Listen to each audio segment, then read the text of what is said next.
Quand on a été quitté, et à plus forte raison quand on ne s'y attendait pas, généralement on se pose tout un tas de questions à l'égard de notre ex. À quoi pense mon ex? Que fait-il? Que devient-il? Alors qu'à une époque vous n'aviez aucun secret l'un pour l'autre, aujourd'hui ton ex te semble hors de portée.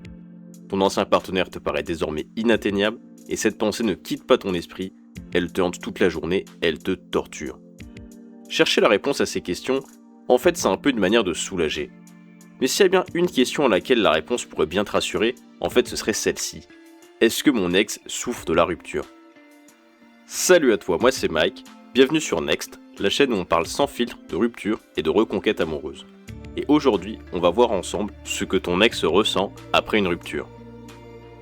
Mais en fait, quand on se pose cette question, c'est parce que derrière celle-ci, il y a en réalité une autre question sous-jacente.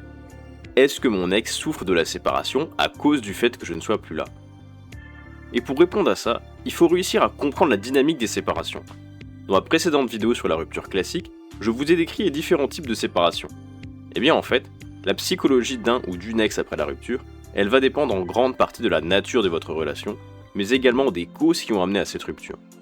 Avant de passer à la suite, et pour éviter toute confusion, je tiens à préciser que dans cette vidéo, la logique de mes explications ne porte que sur les relations engagées, c'est-à-dire les relations dans lesquelles il y a eu un attachement réciproque avéré à un moment donné.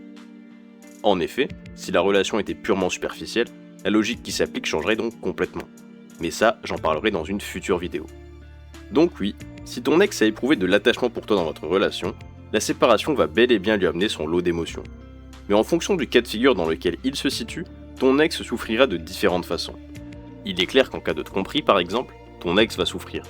Et la blessure émotionnelle pourra mettre beaucoup de temps à cicatriser.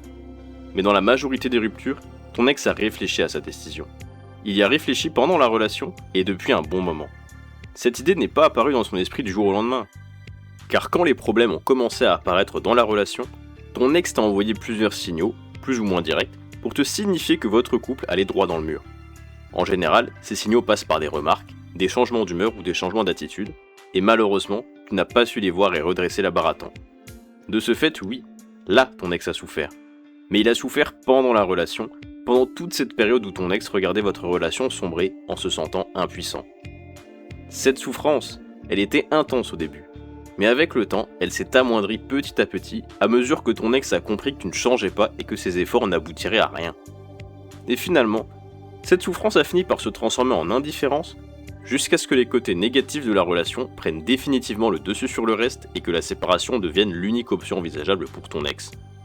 Du coup, dans ce genre de cas, l'annonce de la rupture en fait elle sonne comme un soulagement chez ton ex, car l'étouffement apporté par la relation prend fin.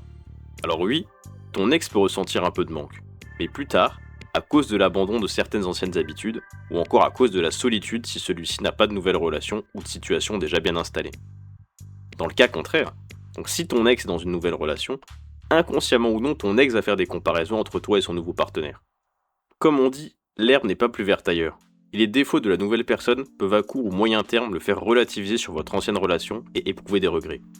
Mais pour autant, c'est pas une victoire, car dans tous les cas le manque n'est pas lié à toi. En tout cas, il n'y est pas lié de manière directe. C'est pour cette raison qu'il ne faut jamais vouloir capitaliser sur le manque ou sur la souffrance de ton ex pour espérer le ou la récupérer. Si ton ex revient uniquement à cause du manque, ça signifie qu'il sera revenu pour de mauvaises raisons.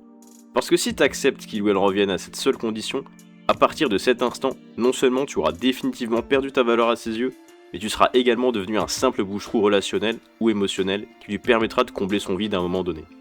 Et quand ton seul rôle dans une relation, c'est de combler les désirs de ton partenaire, tu deviens en fait quelqu'un d'interchangeable sans aucune attractivité. Pire que ça, quand ton ex aura eu ce qu'il désirait, il se souviendra à nouveau miraculeusement des raisons pour lesquelles il avait souhaité la séparation, et si aucun changement n'a été réalisé d'un côté comme de l'autre, il repartira aussi vite qu'il était revenu.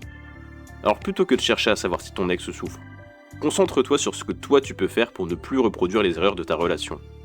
Et fort de ces changements, en devenant à nouveau quelqu'un d'attirant et en regagnant son respect, ton ex reviendra, mais pour les bonnes raisons. Merci d'avoir écouté cette vidéo. N'hésite pas à liker, à t'abonner et à partager ton histoire en commentaire. Si tu souhaites reconquérir ton ex et avoir des conseils adaptés à ta situation, je propose des échanges personnalisés où je réponds à toutes tes questions. Les liens sont dans la description. C'était Mike et on se retrouve dans très peu de temps pour une prochaine vidéo. Allez, next.